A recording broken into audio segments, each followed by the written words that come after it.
Om Namo Bhagavate Vasudevaya. Om Namo Bhagavate Vasudevaya. Narayanam Namaskritya Naram Chaiva Narottamam Devim Saraswatim Vyasam Tato Jayamudhirayet.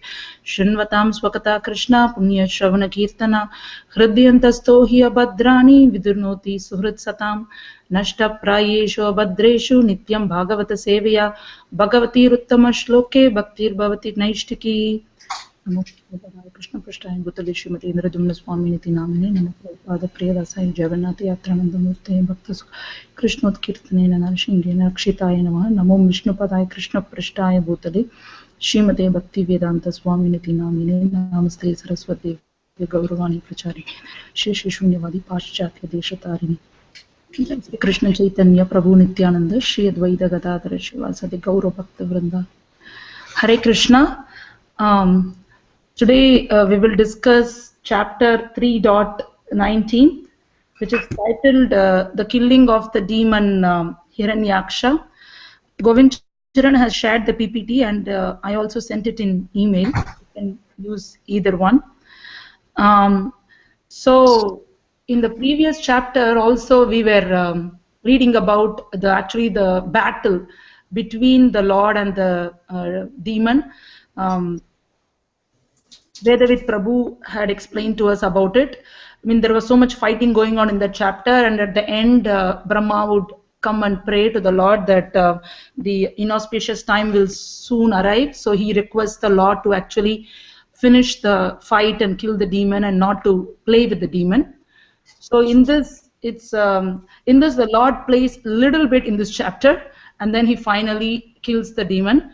This is actually a short chapter in the sense like there are not that many purports, and I didn't find that much in Burijan Prabhu's book as well.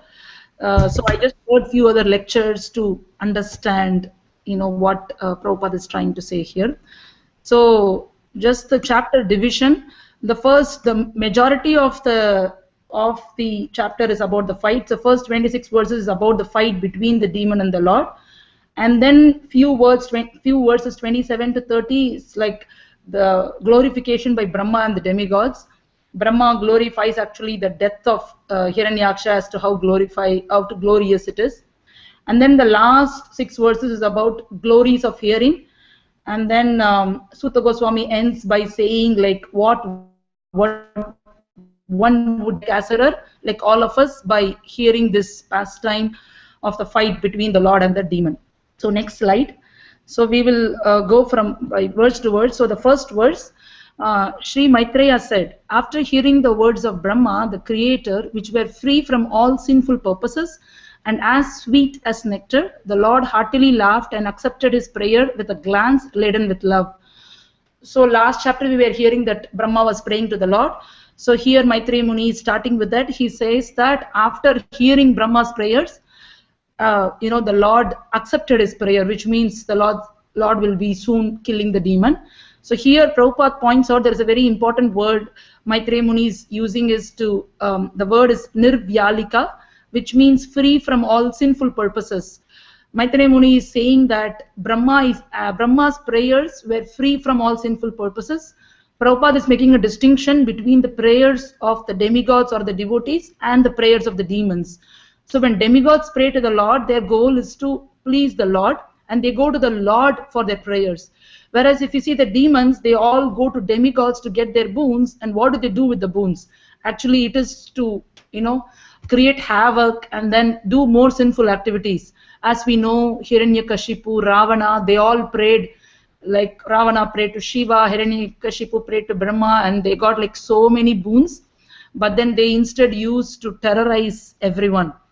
So Prabhupada is making that distinction here, and he says that he quotes Bhagavad Gita and says that people who actually go to the demigods are bereft of all intelligence. They don't, even if they know about Supreme Personality Godhead, they don't go because they know that their wishes will not be fulfilled by Krishna, because Krishna will not give those boons. Whereas the demigods are easily pleased and they will give them their boons. So verse 2, the Lord who had appeared from the nostril of Brahma sprang and aimed his mace at the chin of his enemy, the Hiranyaksha demon, who was stalking fearlessly before him. So from here, Maitreya Muni will continue to talk about the fight. So here he is throwing his mace to the Lord, at the Lord. Next verse, number 3. Struck by the demon's mace, however, the Lord's mace slipped from his hand and looked splendid as it fell down whirling. This was miraculous, for the mace was blazing wonderfully. So, this is all the pastime of the Lord, right? So just to create more fun, when the demon struck, the Lord's mace actually fell from his hand. And in the next verse, as we would see, in verse 4, even though the demon had an excellent opportunity to strike his unarmed foe without obstruction, he respected the law of single combat, thereby kindling the fury of the Supreme Lord. This thing has to, like, the demon is like kind of teasing the Lord, because there is this rule of single combat in the war that people follow. People of even demons seem to follow that. Like, if your enemy is without a weapon, then you don't attack. You let them get a weapon and then attack. So here Hiranyaksha is actually following that. So which is kind of teasing to the Lord. So it actually agitated the Lord more to fight. So I was hearing a lecture, I guess, by Ramapada Swami. There he was saying the demons actually they also follow this because they want to get like good credits, like pious credits, because as a result of that they can get more powers, and then as a result of that they can perform more sinful reactions and cause more problems to people. So they also seem to follow this. The next verse number, continue the fight, explaining the fight between the Lord and the demon. As the Lord's mace fell to the ground and a cry of alarm rose from the witnessing crowd of gods and rishis, the personality of Godhead acknowledged the demon's love of righteousness and therefore invoked his Sudarshana discus. So now, like, the Lord is going to start the real fighting as to like killing the demon. So now the Lord invoked his Sudarshana chakra in response to the demon's thing. Next verse 6. As the discus began to revolve in the Lord's hands, and the Lord contended at close quarters with the chief of his Vaikuntha attendants, who had been born as Hiranyaksha, a vile son of Diti, there issued from every direction strange expressions uttered by those who were witnessing from airplanes. They had no knowledge of the Lord's reality, and they cried, "May victory attend you, pray, dispatch him, play no more with him." So now the other demigods and other higher beings who were all watching this from their airplanes, they all seemingly without knowing the power of the Lord, they were all like praying to the Lord after seeing this fight, praying to the Lord to please kill Hiranyaksha and not to play with him anymore. So verse 7, when the demon saw the personality of Godhead, who had eyes just like lotus petals, standing in position before him, armed with a Sudarshana discus, his senses were overpowered by indignation. He began to hiss like a serpent, and he bit his lip in great resentment. This is just like, shows like the demon had such a nice opportunity to see the Lord while dying, but of course his consciousness was not the right consciousness. He was like so angry and full of resentment, and he just wanted to kill the Lord. It says like, Maitreya Muni says like he was hissing like a serpent who was ready to hit the Lord. In verse 8, it continues, the demon who had fearful tusks stared at the personality of Godhead as though to burn him. Springing into the air, he aimed his mace at the Lord, exclaiming at the same time, "You are slain." So now the demon is throwing his mace at the Lord. The next verse, verse 9, I'm just going over these verses because there is not much purport here, and it just explains the mutual fight. O saintly Vidura, while his enemy looked on, the Lord in his boar form, the enjoyer of all sacrificial offerings, playfully knocked down the mace with his left foot, even as it came upon him with the force of a tempest. So here for the next few verses we will see how the Lord actually fought effortlessly with the demon. It was like a plaything for the Lord. Like the mace is like such a, what you call that, Hiranyaksha's mace is so powerful. When he threw it at the Lord just Maitreya Muni says he playfully knocked down the mace with his left foot. It was as easy as a thing like that for the Lord, even though it came with the force of a wind or something. Now the Lord says to Hiranyaksha, because his mace fell, now it's the Lord's turn to the demon to kindle his fury, to tell him to pick up his mace. Verse 10, the Lord then said, take up your weapon and try again, eager as you are to conquer me. Challenged in these words, the demon aimed his mace at the Lord and once more loudly roared. So now the demon picked up his mace and is throwing again at the Lord. And in the verse 11, when the Lord saw the mace flying toward him, he stood firmly where he was and caught it with the same ease as Garuda, the king of birds, would seize a serpent. So now it's again another exhibition of the Lord's prowess. He just caught the mace. It says like he just caught the mace so easily as Garuda seizes a serpent, because the food of Garuda is like actually snakes. So with such ease Garuda catches serpents. The Lord caught the mace so easily. Verse 12, his valor thus frustrated, the great demon felt humiliated and was put out of countenance. He was reluctant to take back the mace when it was offered by the personality of Godhead. So the demon was so humiliated that he didn't want to pick up the mace again, even though the Lord offered it to him, because that shows like it's like a dishonor for him, right? So now he will use another weapon, the trident. So in verse 13, he now took a trident which was as rapacious as a flaming fire and hurled it against the Lord, the enjoyer of all sacrifices, even as one would use penance for a malevolent purpose against a holy Brahmana. So normally trident is used for holy purposes. So here, but the demon is using the trident to actually kill the Lord, which Maitreya Muni is comparing against like using penances to actually kill a holy Brahmana. In verse 14, Maitreya Muni explains how the Lord will use his Sudarshan to kill to break the trident. Hurled by the mighty demon with all his strength, the flying trident shone brightly in the sky. The personality of Godhead, however, tore it to pieces with his discus Sudarshana, which had a sharp-edged rim, even as Indra cut off a wing of Garuda. So here Maitreya Muni says, like the Lord so easily tore that powerful trident into pieces with his Sudarshan chakra, similar to like how Indra cut off a wing of Garuda. So here Srila Prabhupada explains the context here. So once Garuda snatched that nectar pot from the demigods because he wanted to give it to his mother. So it's given here that Garuda's stepmother is Kadru. So who is the mother of serpents? So I was hearing Rompad Maharaj's lecture where he was describing this genealogy so nicely. Kashyapa Muni actually married 13 wives, right? I think 13 or 33, one of that. And through them, all the species began to come into being.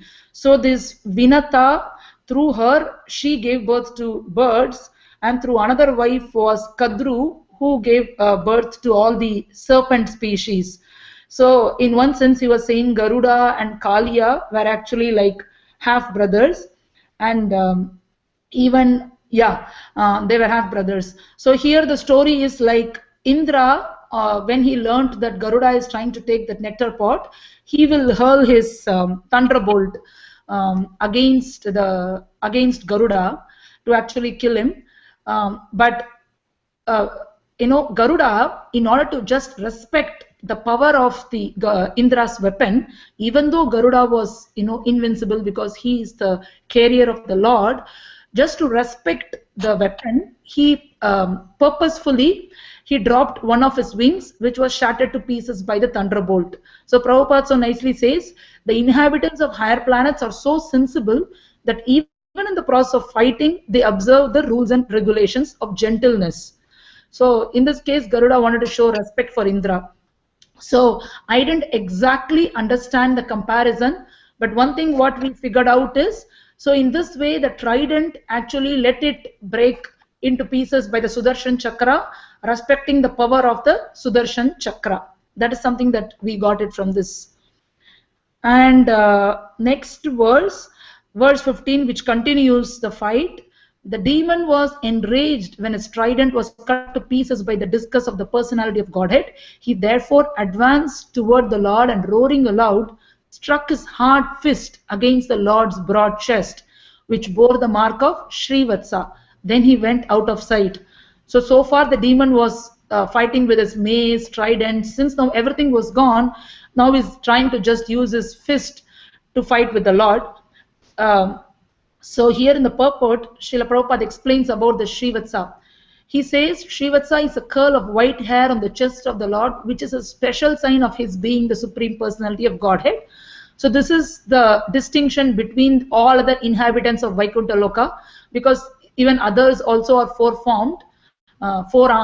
So this is something that distinguishes the Lord from the others. So then verse 16, Govindan, you can move the slide to the next one. So in verse 16, hit in this manner by the demon, O Vidura, the Lord who had appeared as the first boar did not feel the least quaking in any part of his body any more than an elephant would when struck with a wreath of flowers. So here Maitreya Muni is actually explaining how easily it was for the Lord to fight with Hiranyaksha. It was like a play for the Lord. He didn't actually put any effort to actually fight with this demon. So here it says that it was like an elephant. When elephant is struck with the flowers, how it would feel. It would not create any disturbance in the body of the demon. Then I heard a lecture. It said like it was like a yarn for the Lord, as easy like that.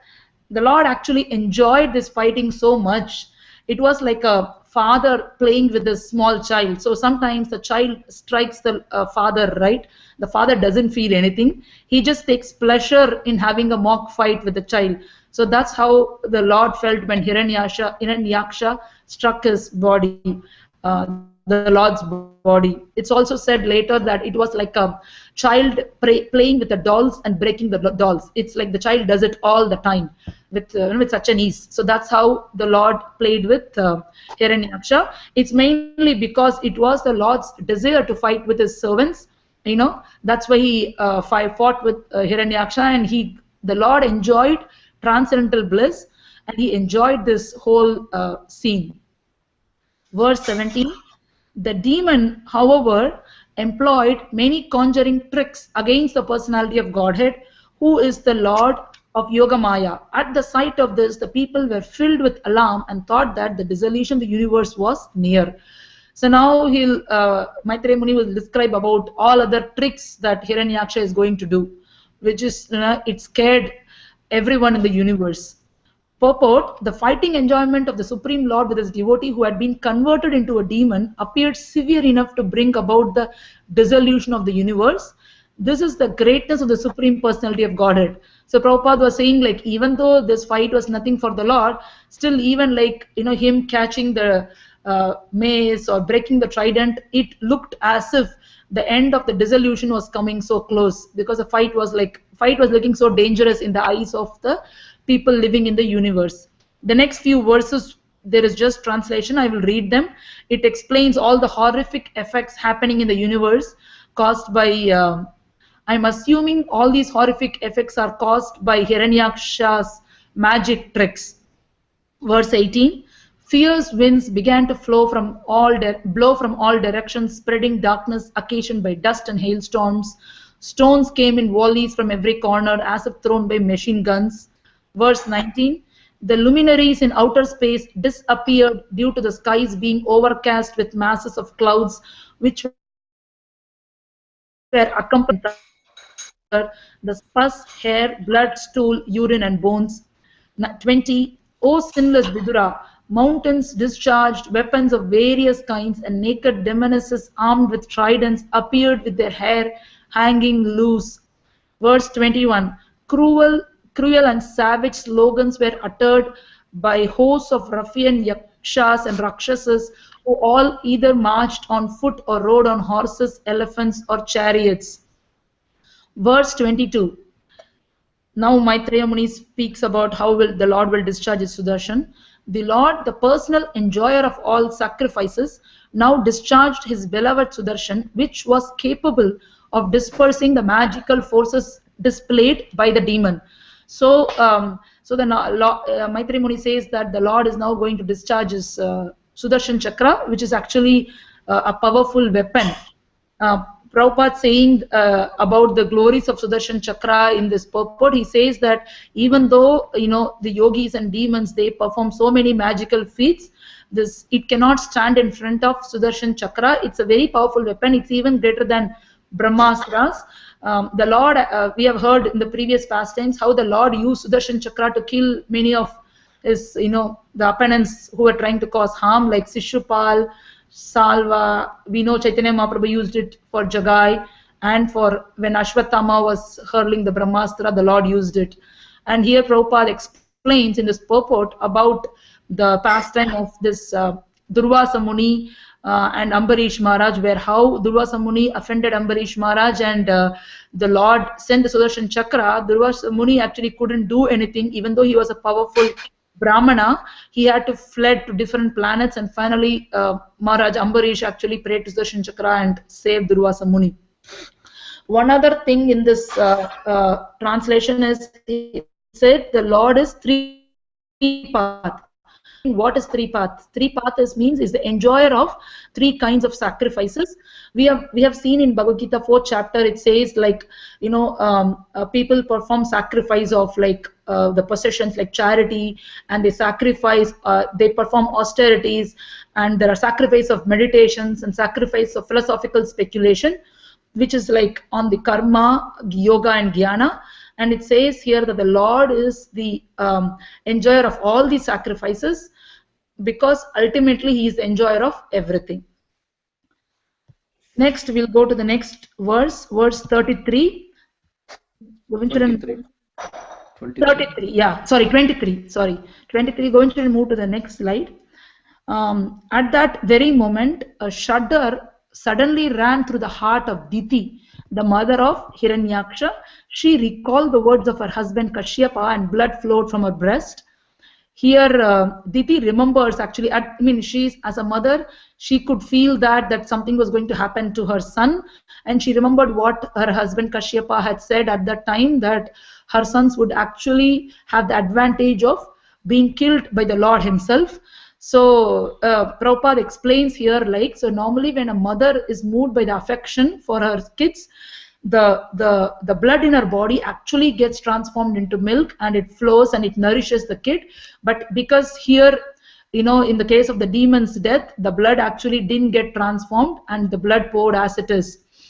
And Prabhupada is using this opportunity to explain how that how we should not kill cows. Like, to drink milk is auspicious, but to drink blood is very inauspicious. So people should avoid from killing the cow and just use cow's milk to nourish themselves.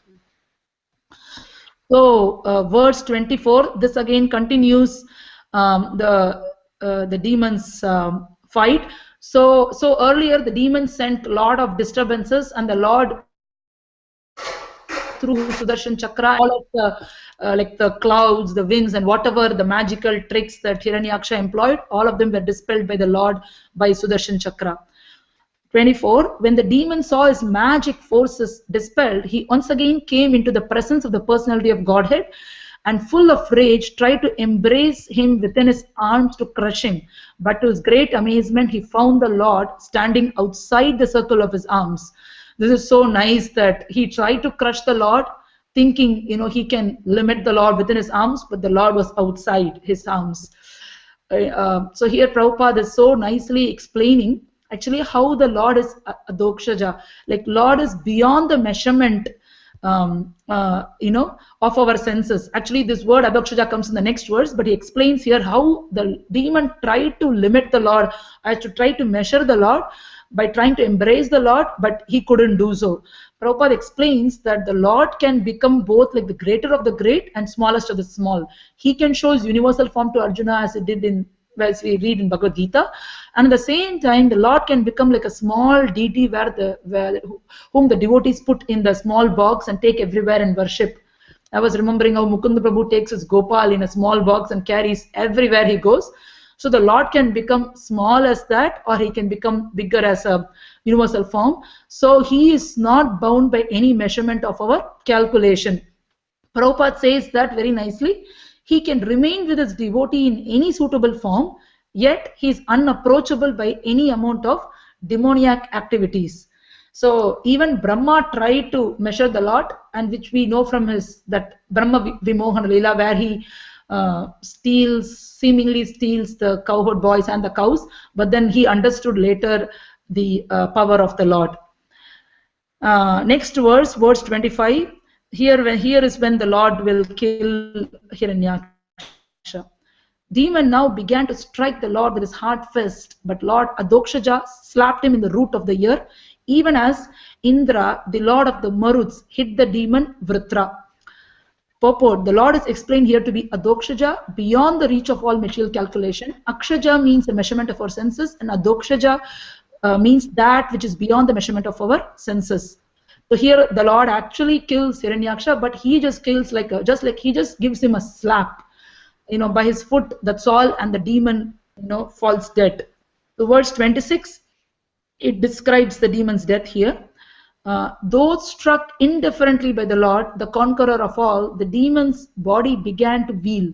His eyeballs bulged out of their sockets, his arms and legs broken, and the hair on his head scattered. He fell down dead like a gigantic tree uprooted by the wind. So it says so nicely that indifferently, because the Lord was just doing it as like a plaything. He didn't purposefully fight or anything. So in a sense, he didn't take effort. He didn't fight with big effort. So the Lord just casually hit him.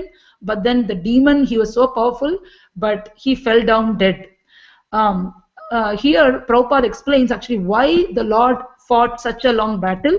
This is to show him that even though whatever the demon can use is all his magical feats, whatever we display magical feats or by scientific advancement of knowledge or by material power, we cannot become equal to the Supreme Personality of Godhead.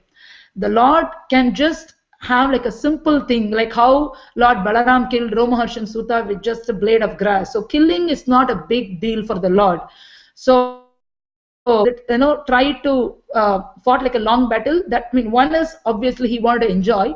The other thing is he wanted to show that all these things cannot become equal to the Lord. And I also heard from the lecture that this is also to break possession, like using all his weapons, by his hand, by all the magical things. He tried everything possible. He fought his full capacity, but then it showed that he cannot become equal to the Lord, because he was thinking that the Lord to be like some personality. He didn't acknowledge the Lord's power. So this is another thing to show the demon that Lord can simply, when he desires, he can just kill him by one slap. Next verse 27. This is when now Brahma and all other demigods will begin to speak. Ajaya Brahma and others arrived on the spot to see the fearfully tusked demon lying on the ground, biting his lip. The glow of his face was yet unfaded, and Brahma admiringly said, "Oh, who could meet such blessed death?" So here Brahma is glorifying actually the death of Hiranyaksha, because it is not easy to get killed by the hands of the Lord and seeing the lotus face of the Lord, even though they don't appreciate, but it is such a glorious opportunity, and Brahma is like admiring that. Here actually Prabhupada says that Hiranyaksha's bodily luster didn't fade when he died. Normally the luster in the body is actually because of the consciousness. So when the body dies, when the spirit soul leaves the body becomes so pale and it decomposes. But because the Lord had touched Hiranyaksha's body when he slapped him, he was having the luster. So that is what Brahma is actually glorifying him. And Prabhupada takes this opportunity to clarify that the individual soul and the supreme soul, they are actually different. They are not the same. So that's why here, even though the individual soul had left, still you can see the luster.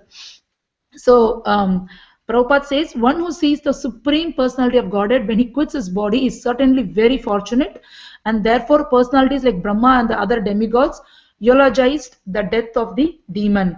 Here, I was hearing some lectures where horrifying. He said that Hiranyaksha had a glorious death. All his sinful reactions were destroyed, but he didn't achieve liberation. He had to take another birth. This was because he didn't necessarily acknowledge that it was the Supreme Lord that he was fighting. He knew that it was some powerful personality and things like that, but he didn't acknowledge it was Lord, so he didn't go back. He didn't attain liberation like, Seshupal or other demons or people on the battlefield when they get killed by the Lord attain. That's why he had to take us another birth in the one of the three births. But he was actually given an opportunity to go back. That is the glorious opportunity given to the demons who get killed by the Lord. And if we see, the Lord is actually merciful to everyone. It's not like Lord is merciful only to the devotees. He is equally merciful to the demons who are even inimical to the Lord. He is just reciprocating accordingly to them by giving them liberation. Here, actually, what I heard is that the sinful reactions were all destroyed, but the sinful tendency wasn't removed. So the sinful tendency gets removed only by the mercy of the Lord or by the mercy of the devotees. Though the reactions were gone, but the tendency still remained.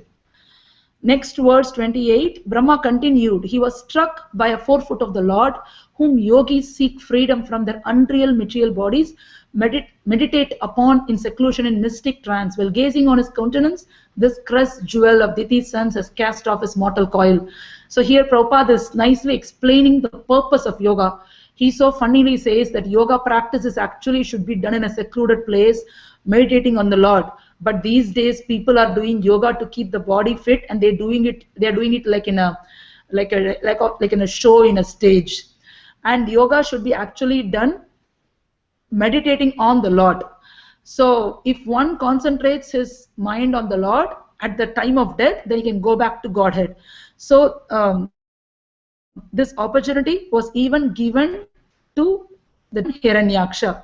And Prabhupada says one more point, that we should not think that the boar form of the Lord is any less than the other forms of the Lord. So he says, even if one concentrates his mind on the boar form of the Lord, that is also yoga. So whatever form, all the forms of the Lord are transcendental.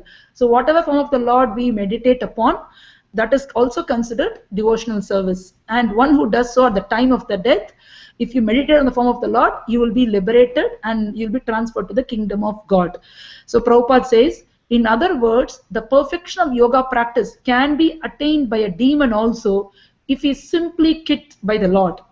That's so nice of Prabhupada to show that. In verse 29, the two personal assistants of the Supreme Lord, having been cursed, have been destined to take birth in demoniac families. After a few such births, they will return to their own positions. This just explains what is going to happen to Hiranyaksha. And verse 29, now the demigods will glorify the Lord. The demigods address the Lord, all obeisances unto you. You are the enjoyer of all sacrifices, and you have assumed the form of a boar in pure goodness for the purpose of maintaining the world. Fortunately for us, this demon, who was a torment to the worlds, has been slain by you, and we too, O Lord, are now at ease in devotion to your lotus feet. So now the demigods are glorifying the Lord. First they say is, the Lord is, the form of the boar is actually pure goodness. So Prabhupada uses here to explain that in material world, there is no pure goodness. It is always contaminated by passion and ignorance. So when the demigods say that the form of the Lord is pure goodness, then that means it is not material. This boar form is completely spiritual. It's nothing of this material world. There are all the other forms of the Lord also, none of them belong to the material world. They are all transcendental. And they also glorify the Lord as He is the enjoyer of all sacrifices. And Prabhupada shows that sacrifices means sacrifices mean itself the beneficiary is actually Vishnu, but people out of ignorance or to get some immediate results, they go and worship the demigods who in turn get their powers from the Lord, but they don't know the real purpose of life is to please the Supreme Lord. Whereas we, as part and parcels of the Lord, we should understand that our real duty is to please the Supreme Lord. Next verse, Maitreya Muni. Now Maitreya Muni talks. Sri Maitreya continued, after thus killing the most formidable demon, Hiranyaksha, the Supreme Lord, the origin of the boar species, returned to his own abode, where there is always an uninterrupted festival. The Lord was praised by all the demigods, headed by Brahma. Here, Maitreya Muni says that the Lord goes back to his abode. This is some more glorification of the Lord. It is said here that Prabhupada clarifies that all the 8,400,000 species of the bodily forms, they actually came from the Lord. As Krishna tells in Bhagavad Gita to Arjuna, Matta Sarvam Pravartate, everything comes from me. Here, he also addresses the Lord as Adi Sukara, that Lord is the original boar. In the material world, people consider like boar which is actually a pig, that's what people say. It's like considered to be more very, very abominable. But this is not like an ordinary boar. This is very transcendental. That's why here we see Maitreya Muni, Brahma, demigods, everybody is praising this glorious form of the Lord. And another thing is, it says, another thing proves that the Lord appears as he is from his spiritual world to the material world. When he comes for the purpose of killing the demons, he appears as he is. And this also proves that the Lord has a residence. It says in this words, the Lord returned back to his own abode. So Prabhupada is saying that this indicates to that the Lord has his own residence. When we all have our own residences, why not? The Lord also has his own residence. In fact, all the conceptions in the material world came from the Lord. So at the same time, we should also understand the point that even though the Lord lives in his residence in Goloka Vrindavana performing his pastimes, through his energies, he's all pervasive through the entire material manifestation. That is his Achintya Beda Tattva, which we so nicely heard last week from Radhika Raman Prabhu. Another thing here it says is Akanditotsavam, which means it seems the spiritual world is full of pleasure. So it says that the Lord's residence is full of happiness. It's an expression of complete happiness. And Prabhupada again explains another point called avatara. What is avatara? Avatara means someone who descends from very, very high regions to the material world. That is called avatara. Here, the Lord's abode is situated so far from this material world. So the Lord descended from his spiritual world in the form of a boar. That is why he is referred as avatara. Avatara should not refer to someone who assumes a material form of flesh and bone.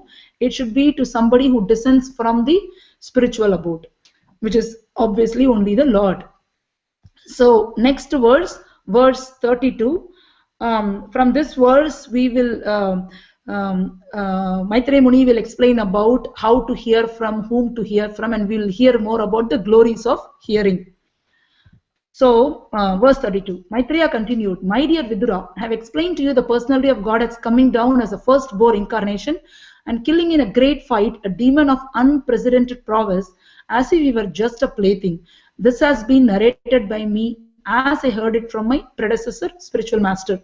So here, Maitreya Muni is explaining that he didn't add anything, leave anything. He's just explained as he heard it from his guru, which is the right system of hearing. Like that's how the parampara system should be followed, that everyone should be hearing all these transcendental messages in the disciplic succession. Unless we hear like that, the hearing is not valid. That is the bona fide process of hearing. Here Maitreya Muni again tells the point that the Lord killed the demon who actually was so strong as if it were just a plaything. Here this example is given, like how a child breaks a doll. The Lord killed the demon with no difficulty. Now from verse 33, Shuta Goswami will conclude this chapter with the last 4 verses. He is talking to, he's addressing Shaunaka Muni and the sages of Naimisharanya there. Sri Shuta Goswami said, my dear Brahmana, Kshatta, Vidura, the great devotee of the Lord, achieved transcendental bliss by hearing the narration of the pastimes of the Supreme Personality of Godhead from the authoritative source of the sage Kausharava, Maitreya, and he was very pleased. So here Prabhupada explains who should we hear from, who we should not hear from. So who should we hear from? We should hear from an authority. And who is an authority? An authority is someone who has a bona fide spiritual master and who repeats as it is from whatever he has heard from his spiritual master. And who should we not hear from? He says what Sanatana Goswami has explained, that we should not hear anything from the lips of a non-devotee, the Mayavadis. Like, even though they talk about the same thing, because of their interpretation, it becomes so poisonous. It is like a milk touched by a serpent. Prabhupada says it's not just that it will not give us transcendental pleasure. It is very dangerous also. To such an extent that we will never be able to understand the personal feature of the Lord, because the demons give their interpretation of the Mayavadi or the impersonalism. So people who hear it would be so convinced with the impersonalist philosophy that it will be so hard for them to understand, which we have seen in many cases. When once people hear that, it's so hard for them to get convinced of the actual personal nature. So that's what Prabhupada is clarifying here. Another thing he's saying is, if we hear from authoritative source, both with our ear and our heart, we can relish the pastimes of the Lord. So the effects of hearing from an authority is you get transcendental bliss, and you can relish the pastimes of the Lord, and you attain the highest perfection. One more thing Prabhupada is clarifying here is, Suta Goswami is using a word Dvija, which means twice born. So he's addressing all the Brahmanas who were addressed here, who were assembled there in Naimisharanya to hear from him. But Prabhupada is saying, just to be twice born is not everything. Perfection is attained when one hears the pastimes and activities of the Lord from a bona fide source. So he just wants to make sure that it's just not being a Brahmana is this thing, but you should be able to hear. Next verse, he continues, what to speak of hearing, it's verse 34. What to speak of hearing the pastimes of the Lord, whose chest is marked with Shivatsa? People may take transcendental pleasure even in hearing of the words and deeds of the devotees, whose fame is immortal. So this is like, he's saying that even it's not just about the Lord, it's also about the Lord's devotees, because we know that the Lord's devotees means all their pastimes is in relationship with the Lord. For example, we know Prahlad Maharaj, Dhruva Maharaj, Ambarish Maharaj, all their pastimes, Lord is there. So we cannot distinguish the pastimes of the Lord and the Lord's devotees. Both of them gives us transcendental pleasure. Verse 35. The personality of Godhead delivered the king of the elephants, who was attacked by an alligator and who meditated upon the lotus feet of the Lord. At that time, the female elephants who accompanied him were crying, and the Lord saved them from the impending danger. Here actually, Suta Goswami is quoting about how the Lord saved Gajendra from the attack of the crocodile, and how Gajendra prayed.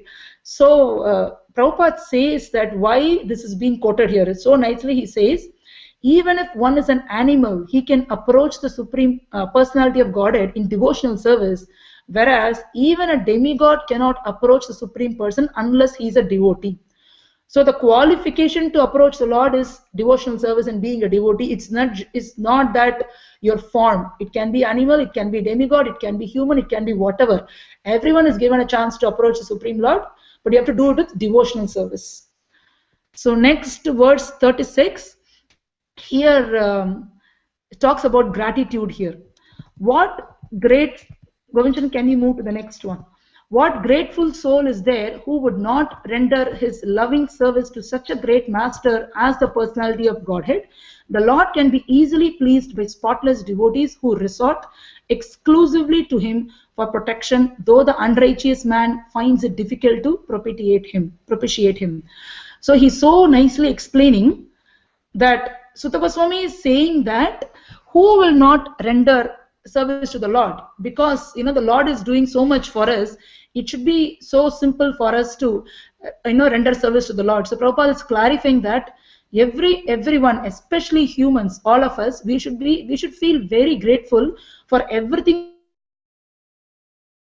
that we, and when gratefulness means, that means we should be Krishna conscious and perform devotional service of the Lord. Whereas there are people who are very ungrateful, that they don't understand, like for example, whatever we get, seemingly it seems so automatic, like sunshine, moonshine, water, air, everything that we breathe, everything that we get, everything is made possible by the sanction of the Lord, by the power of the Lord. But not, there are many people who don't acknowledge that, so therefore they don't accept the presence of the Supreme Lord. So they are called as like rogues and thieves, because they enjoy, but they don't acknowledge his position, and they don't feel that gratitude. So this is something that we should be always aware of. So the last two verses, verse 37 and 38, are the Falastuti. Sutta Goswami ends by saying, what are the glories of hearing this wonderful pastime? 37. O Brahmanas, anyone who hears, chants, or takes pleasure in the wonderful narration of the killing of the Hiranyaksha demon by the Lord, who appeared as the firstborn in order to deliver the Lord, is at once relieved of the results of sinful activities, even the killing of Brahma. So here he says that hearing or chanting this wonderful pastime will relieve us of all sinful activities, even to the extent of killing a Brahmana. Here Prabhupada is explaining that since the Lord is absolute, there is no difference between Lord's pastimes and associating with him. If we hear the Lord, it means we are associating with the Lord personally. So when we associate with the Lord, then we are certainly freed from all the sinful activities, even to the extent of killing a Brahmana. Why this is quoted is because that is considered like the most sinful activity in the material world. Of course, not anymore, but at least that's how it was, at least by the sacred people. So Prabhupada says that all we need to do is just give oral reception to the narration, and we should accept the glories of the Lord. Then we will become qualified. All we need to do is to sincerely hear these pastimes. The Mayavadis and others, they think all these pastimes are just Maya or just myth, and they are not real. So they don't show any interest, nor they relish anything. Whereas that's why they say that we should not hear from them. Rather, we should hear from the authorized sources, so we can attain great bliss in hearing these pastimes. Which is true that all last 2-3 weeks we heard this whole fighting between the demon and Hiranyaksha, which was so sweet. Even though the Lord played for his enjoyment, it was such a nice thing to hear for all of us. The next verse, the last verse, verse 38. This most sacred narrative confers extraordinary merit, wealth, fame, longevity, and all the objects of one's desire. On the field of battle, it promotes the strength of one's vital organs and organs of action. One who listens to it at the last moment of his life is transferred to the supreme abode of the Lord, O dear Shaunaka. So here, Sutta Goswami is concluding this by saying that one who hears his narration will get extraordinary merit, wealth, fame, longevity, and all his desires will be fulfilled. And at the end, when he hears this and leaves his body, he will be transferred to the supreme abode also. So Prabhupada is explaining that we will get the result here, and ultimately also the hearers are benefited even in the material world with all these benefits, and also when they leave this world. So that is the supreme result of engaging in devotional service. So here Prabhupada quotes about the 5 essential items of devotional service, as we have heard in Nectar of Devotion. Chanting, hearing Srimad Bhagavatam, in a sacred place, associating with devotees. So he said these 5 activities are very important. So we should perform them to get delivered from this miserable condition of material life. So we have to spare some time to listen to Srimad Bhagavatam, and from the right source. So thus ends this chapter. I just wrote some few take-home points, just few things, like for whatever we can remember from this. So one thing is we can be extremely grateful to the Lord and to the devotees as well, who have shown us this path by personally following that, and by helping others to do that in preaching. And one more thing I heard is we have to be determined like Hiranyaksha when we perform our sacrifices. services. See, Hiranyaksha, he didn't leave any stone unturned. He was doing so many things like this and that too. He was so determined in his, of course, not in the negative way, but when we are doing some services, like, we should try whatever we can to do it and not like give it up. In this context, I remembered we are planning for our next year Sadhu Sangha retreat. So we're looking at like how many people we can accommodate in the retreat center versus the hotel. So Govinchan was giving so many ideas to our retreat center management about how they can create more space. Like he was giving them ideas like they can convert their halls into dorms and they can build showers and bathrooms outside. And he was giving them like so many ideas as to, because he was trying to facilitate that.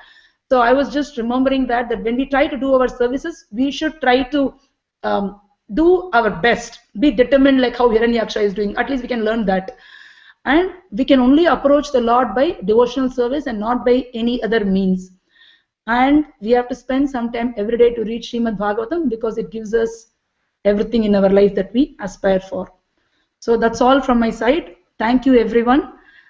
Thank you for patiently listening to this. And Prabhu, now maybe we can open up for the comments, right? Yes, Mataji. So I'll go from Gandharvika Mataji, as she is showing in the leftmost in my thing. Gandharvika Mataji?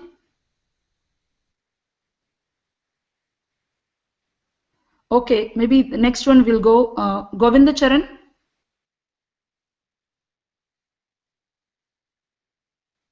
I can't hear you. Thank you for the nice class. It was as animated as the fight itself. Sorry, Mataji.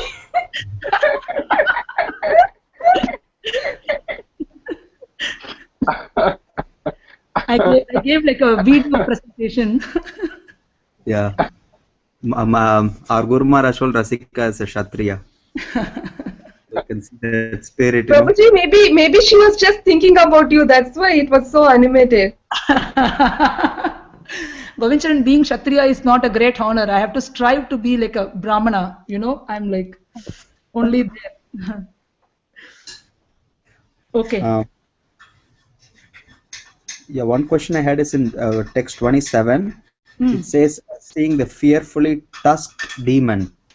I didn't realize he had a tusk. The word-to-word translation says Damstram, teeth. So. Yeah, yesterday we had this question. No, yeah. Tusk means it normally elephants have tusks, right?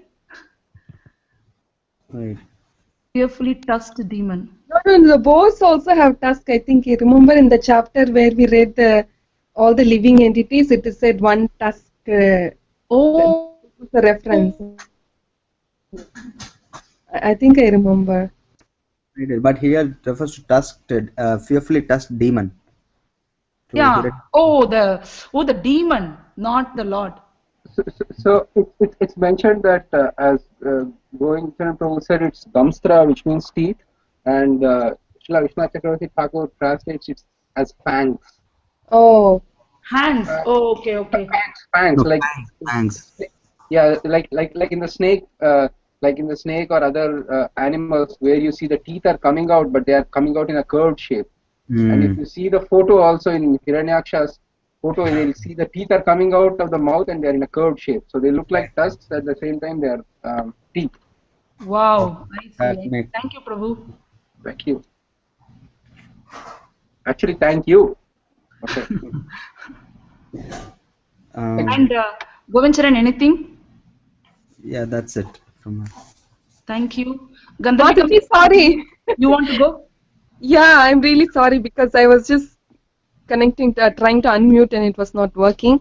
But thank you very much for the wonderful class. I think we are purified just by listening to your explanations.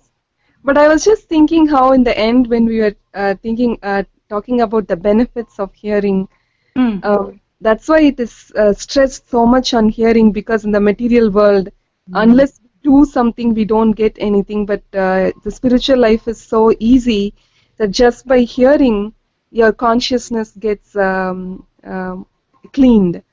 So that was very encouraging. It's not for the benefits, but at least our hearts will become clean by hearing these pastimes. Yeah. But thank you very much for the wonderful class, Mataji. Thank you, Mataji, for this nice point. Yeah, it's very true that it's such a simple process, but somehow we are not. I mean, at least I can talk about me that we are not fortunate to like do it in a regular basis. But at least for this course, we are doing it, so I'm happy for that. Yes. Thanks to Shiva's Pandit Prabhu. Yeah, we should thank him for somehow making us all study Srimad Bhagavatam. And, I was just talking to Malini yesterday in the book distribution, and I was just thinking how Shiva's Pandit Prabhu and Malini are just setting, means the main pillars on ISC I have seen for so many years, that by their dedication they also give us an opportunity to remain steady in Krishna consciousness. That's true, Mataji. Yeah, that's very true. She is distributing books, Prabhu is teaching it. Good combination. Yeah. Actually, it is the association of devotees like you that is sustaining us. Otherwise, anyways, I'm grateful to you that you gave me a chance to serve. But any more questions, Gandharika? Thank you, Prabhuji. Thank you very much, Mataji. That's all I have to say. Thank you, Gandharika, for your unflagging association for so many years. Thank you. Thank you, Prabhu. Haribol. It's my fortune. So next, Shri Gopal Prabhu, do you want to say something? Haribol? Hare Krishna Prabhu, yes Prabhu. Oh, thank you so much, Mataji. Excellent presentation. And I just had, you mentioned somewhere that the trident is useful for peaceful purposes. Can you explain more on that, Mataji? Trident. You said somewhere when you were when the boar when the demon he gets the trident, and you say sometimes trident is useful for peaceful purposes. The verse 13, right? Yeah, it says he now took a trident which was as rapacious as a flaming fire and hurled it against the Lord, the enjoyer of all sacrifices, even as one would use penance for a malevolent purpose against a holy Brahmana. What I actually meant is trident is normally not used against the Lord. It is mainly used to like kill the miscreants and all that. It is used in such a way to save the devotees and to please the Lord. But here the comparison given was like, this is like using penance for a malevolent purpose against a Brahmana. So that's what I meant. Maybe I said like that. Oh, I see. Okay. And another comment I just had was, the last verse where the benefits, Gandharvika Mataji was saying about the benefits of, hearing Srimad Bhagavatam, and especially in this case, the killing of Hiranyaksha. You get the spiritual benefits, but also here it says you can get the material benefits as well, wealth, fame, longevity, and all the objects of one's desire.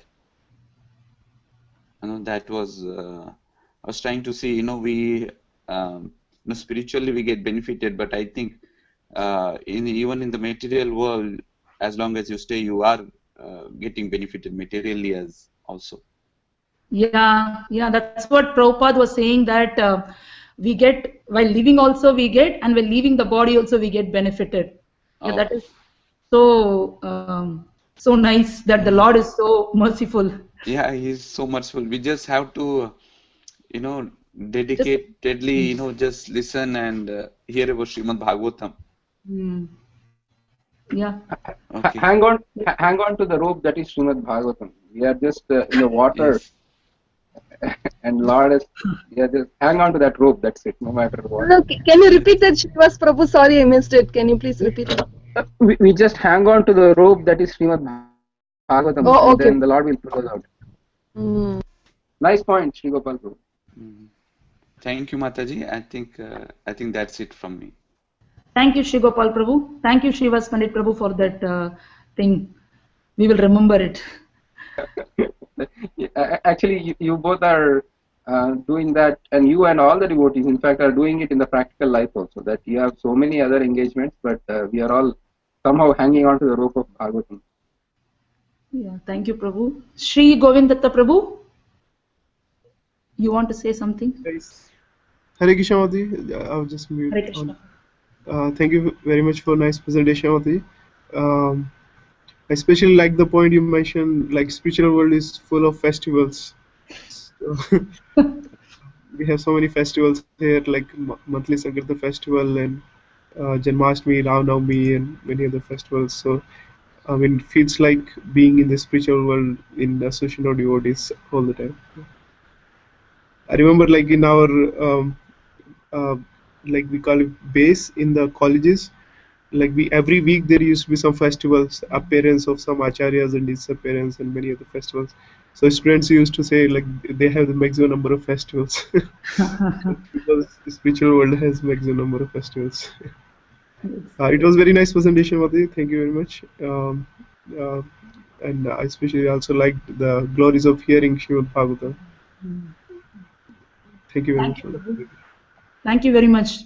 Yeah, that's a very nice point. When I used to, earlier I used to think that, oh, there are so many, in the sense like, I remember once we were saying that we have to do something on a non-festival day, in the sense like, whenever we go to festival, say we eat sweets and all, right? So I don't make sweets at home at all. And it just happens that every week something or other happens, and then we anyway get a big feast in the temple or this thing. So that what you said is very true. Like when you see in the calendar, we always see festivals that we celebrate throughout. Thank you, Prabhu. Next, Sukeshwari Mataji. Haripa Mataji, very nice class, very wonderful. I had a couple comments. I was thinking about the point in the, I think the 4th or 5th verse where Hiranyaksha is waiting for the Lord to pick up the instrument to fight. Yeah. And I'm thinking that, and we call him a demon. And I was thinking that in nowadays, even so-called nice people want to, beat from the back. So, what is the amazing part that they're waiting for the other person to have something before they go to fight?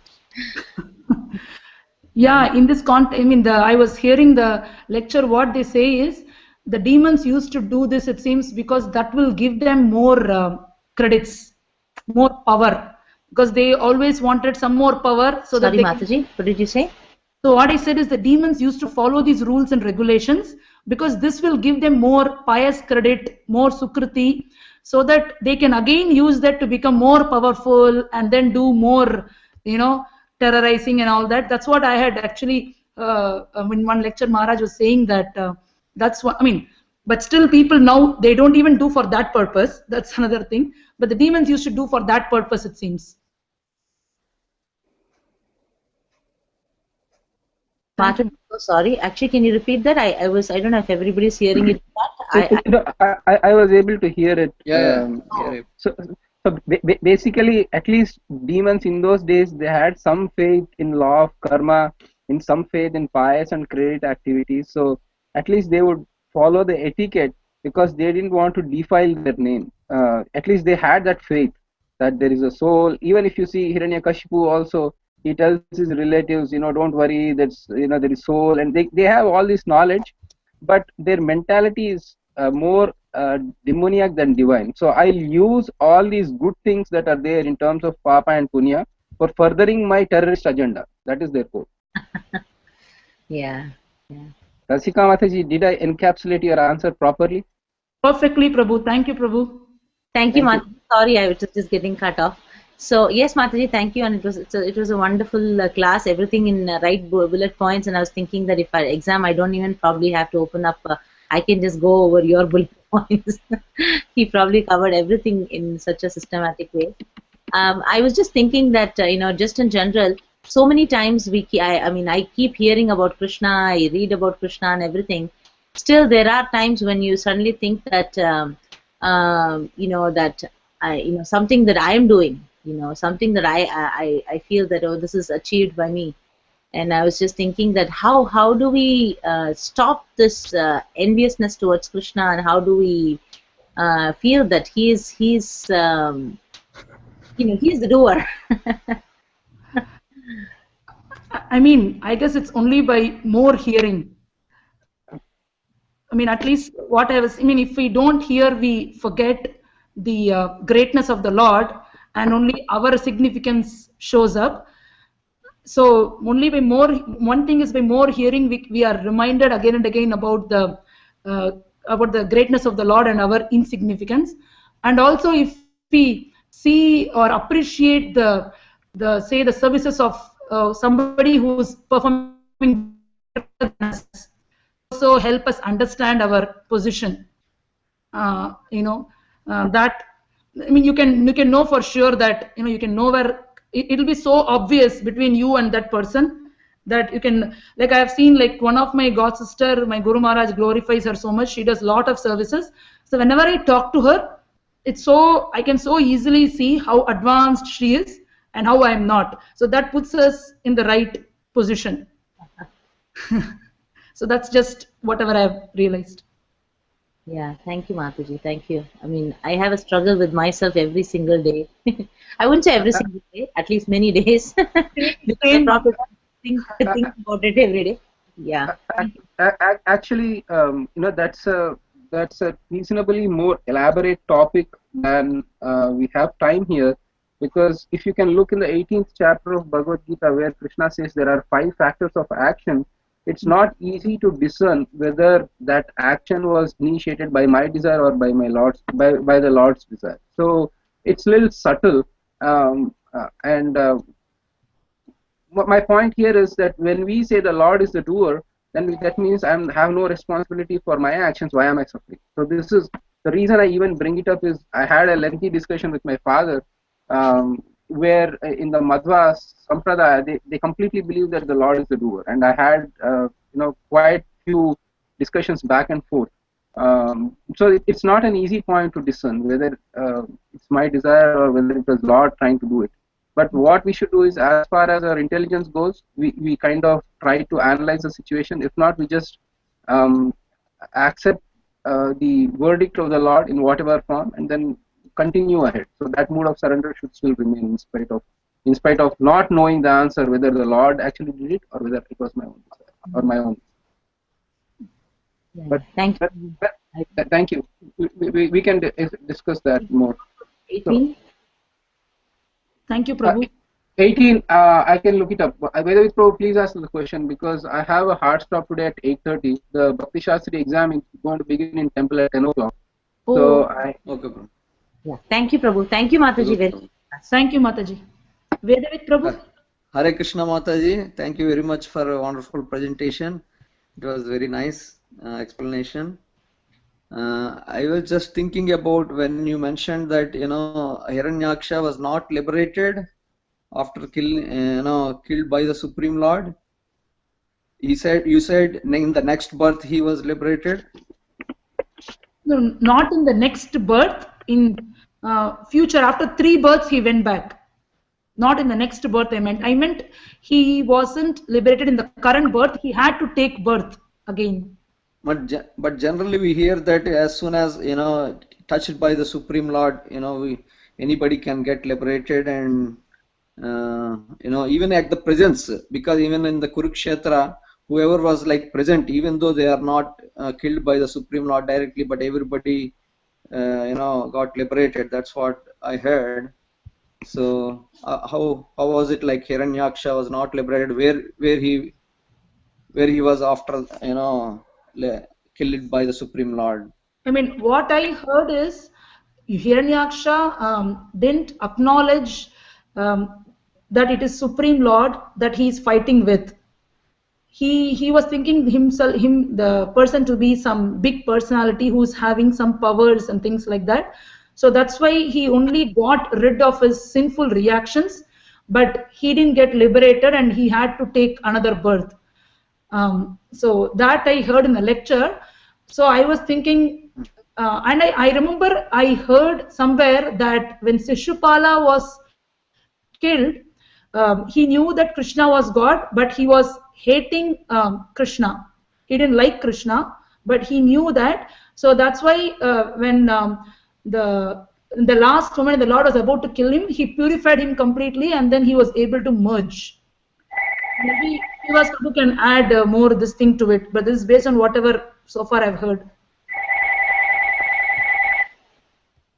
Sorry, Vidavit Prabhu, can you repeat the question? Yeah, like after Krishna, like sorry, Lord Bor killed Hiranyaksha. So what happened to Hiranyaksha? Whether he liberated or Mata is saying he took another birth. Yes. But I was thinking he should get liberated because he was directly killed by the Supreme Lord. Yeah, but correct, that is true. But because the Lord Himself ordained 3 lives for them, so it's in one sense that they were never entangled in the material world like conditioned souls. It was pre-planned by the Lord that they will take birth only for 3 lives, and to fulfill that desire, they had to take 3 lives, and that was their desire. The Lord said 7 births as devotees, 3 births as demons. You choose, and they said we want to come back ASAP, even if it's being demons, so be it. And so because they had that condition, so they had to take 3. Okay. See, Jay Vijay is little special case because it's an ordinary course of action. Whoever are killed by the Lord, they go back. Yes. Okay, Prabhu. And actually, we can see. I think Kamsa's. I have to double check, but Kamsa was liberated after his 3rd life because they were in the same. Shishpal was liberated in the 3rd life, but Shishpal and Dantavakra, they were done. They were done with their 3 births after that. Okay. Prabhu, are you saying that anybody who gets killed by the Lord gets liberated? Yes. But what sort of liberation? That is another whole different chapter we can have a talk on. Like Putana got liberated, but acharyas go at length to see what sort of liberation she got. But those who, and even it is said that everybody who killed on the battlefield of Kurukshetra were liberated. Yeah. Because they were killed let alone being killed by Krishna, even getting killed in presence of Krishna. That is still will give you liberation. Okay. But what sort of liberation? How do they go? And that's a different topic. Where do they go? Yeah. So Thank you, Prabhu. Yeah, just one more point I wanted to just like Sri Gopal Prabhu mentioned about like hearing, and everybody mentioned like Gandharik Mataji also. Like Prabhupada is saying the beginning of devotional service is to spare some time and listen to Srimad Bhagavatam from the right source. Because I thought hearing Sravanam means I thought hearing the holy name, but Prabhupada is saying listen to Srimad Bhagavatam is the beginning of devotional service from the right source. So I thought this is like advanced. We have Bhakti Vaibhava is like advanced level. Like but that is the beginning. It is like beginning of devotional service. So for future Bhakti Vaibhava courses, we can listen to advanced Shravanam. Yes. Actually, I was just remembering Vaisheshik Prabhu recently mentioned in his lecture about his experience at one of the management training, and he said that he said that like he was trying to give a presentation now by actually avoiding Bhagavatam class. During that time, everybody will be there, so he wanted to present, and Jayadvaita Maharaj he was saying, management class, presentation avoiding Bhagavatam class. How can you think about like that? And he actually, since then he was thinking how important is like Bhagavatam class, and Prabhupada always he wanted to make sure Bhagavatam class is never missed in any temple. So I was just relating to like beginning of devotional service is to listen from Srimad Bhagavatam from the right source. Nice, Prabhu. Thanks for sharing that. Thank you. Thank you. So there are a couple of administrative. We just have 9 minutes. Unfortunately, it's um, uh, so one thing is the class timings should we change or is it okay? Because I think 7 a.m. on Sunday morning it's a logical thing, except for a few of the devotees who are really kind of showing up on time. Other devotees are having little issues. So is 7 a.m. okay, or how do we, if it's 7 a.m. is okay, then it's expected that everybody is kind of showing up at 7 a.m. Thanks to those who are showing up. But that is one concern.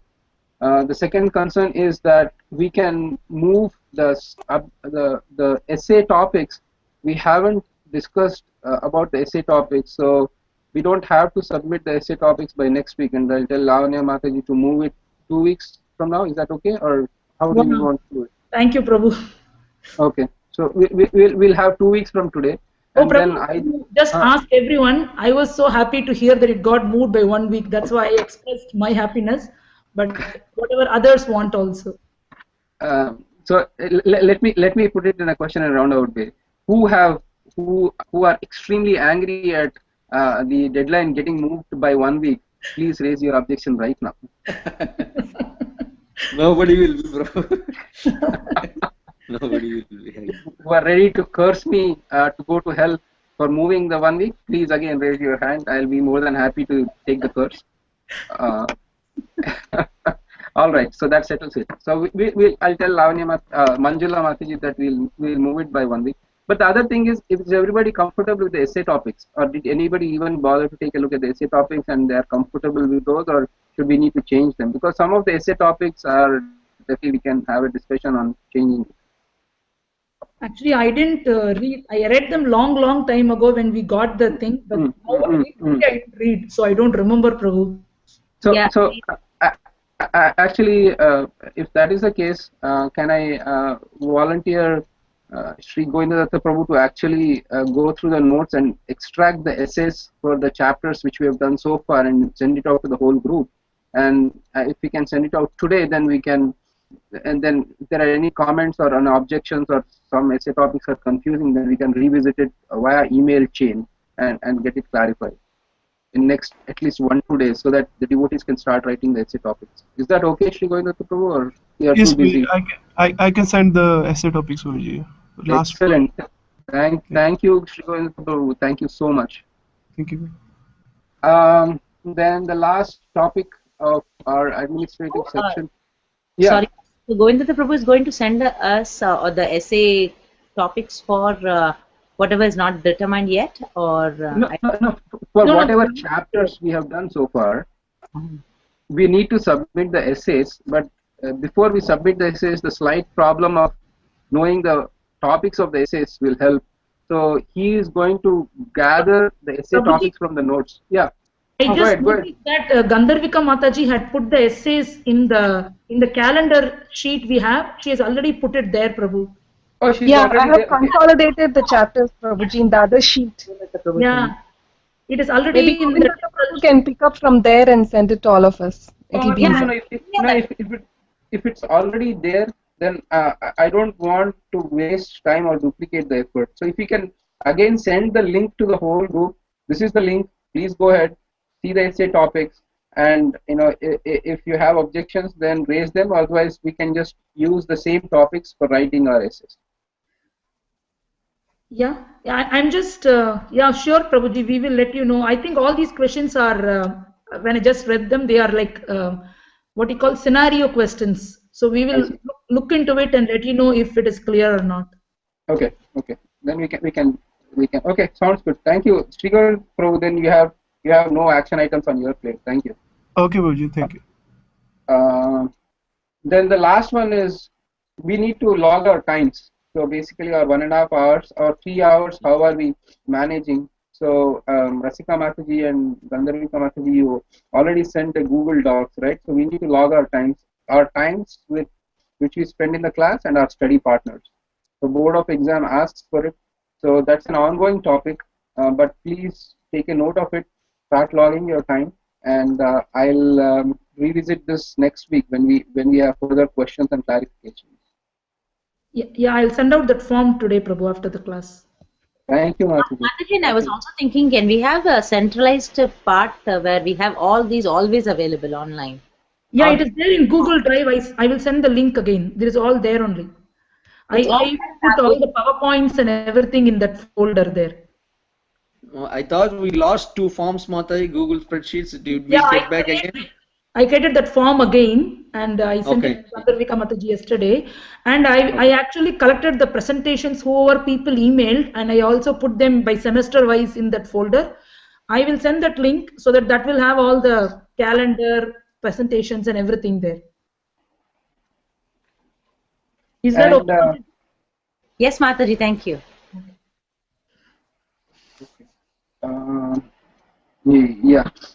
So any other questions? Govind Charan Prabhu, Sundar and Vishaka, are they kind of planning to join or any updates? Yes, Prabhu, they should be joining. I can check with him today. Today I'll be meeting him later in the day. Okay, sounds good. Thank you, Prabhu. Yeah, the time you are asking about it, yeah, it works good. Actually, this is so much more peaceful than the Thursday evening, time I after agree. rush I and the agree. meeting and everything. This is it's like a blessing actually to wake up early on Sunday. The other option we can have is on Saturday afternoons, if but depending on the No, schedule. Prabhu. No, Prabhu, Saturday Prabhu, afternoon. Saturday is difficult. Right. Right. Yeah.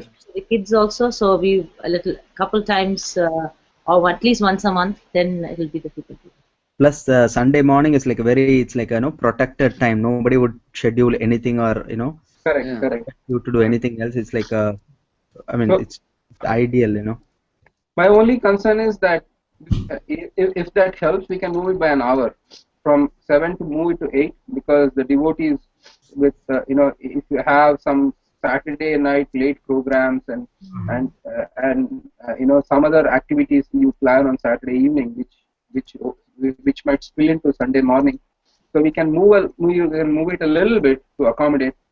That's one choice we can definitely consider. Saturday is working out for everybody. Okay. Prabhu, I was thinking that if we can move it to half an hour, that might suffice. I'm just thinking Yeah. from my I was week also off, thinking because, half an hour. so that we will be done by 9, and Right. then we could go ahead do other activities. I was just thinking, Prabhu, because I mean for us, of course, for you and me, I think we have our Saturday programs at my home. Right. So by the time, yesterday when I went to bed, it was 12:30 almost. But I was just thinking, my mind would always say, go to bed, sleep a little Right. more if there was no class. Right. So 7:30 Right. is okay with me, Prabhu. Please ask others. Okay. Let me. Yeah, we can just think about that. 7:30 or 7:45. Then we can take it from there. Okay. Sounds good. If everybody is happy with Sunday morning, then that's fine. But the only thing is, if we stick to a time, then let's start precisely on that time, so that everybody kind of gets completed and we can move on with that program. That's my only concern if we have a time. All right, I think that's it from my side. I'm sorry. Yeah, So from next week, the timing is changing or is it still 7 for next Sunday? Mataji, let's move it to 7:45 from next Sunday on. Let's keep it like that. Okay. So that way we can even if you want to complete few rounds or prepare for the class, or even if you want to Saturday night went late and then there is extra rest needed. So all those flexibilities can be having if you have it at 7:45. Okay. Sure, Prabhu. Sounds good. Thank you. Anything else? Thank